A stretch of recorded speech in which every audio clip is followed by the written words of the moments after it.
खोट खोट खोट बोलायचं नाही. आमच्या बापानं लिहिलेलं संविधान आहे आणि जर त्या संविधानाच्या दणक्यामध्ये आम्ही जरी सापडला तरी आम्ही शिक्षा भोगायला तयार आहोत, माग सरकत नव्हतो.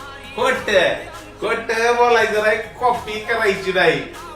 हा बिलकुल कॉपी करायची नाही. आणि त्याच्या पलीकडे आणखी एक म्हणते, जी साबण आहे की साबण मुद्दामून छोट आणलंय कारण की पुढल्या माणसाची मोठं साबण आणायची लायकी नाही, छोट आणलंय. आणि एक लक्षात ठेवा, कायद्याच्या पुढं तुम्ही नाहूत, आम्ही नाहूत, कोणच नाही. संविधान बाप आहे, सगळ्याचा बाप आहे संविधान, त्याच्या पुढे कोणीच नाही. कायद्यात जर बसत असलं तर आम्ही शिक्षा भोगू, 100% भोगणार. आणि तुम्ही तुमच्या पलीकडले अभ्यास केलेले आणखी बाप आहे. थोडं लक्षात ठेवा.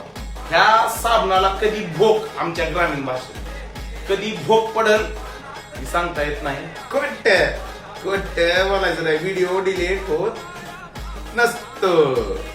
आणि ही कसं असतंय, कायद्याच्या पुढे कोण नसते. भोगू आम्ही शिक्षा भोगू, 100% भोगू.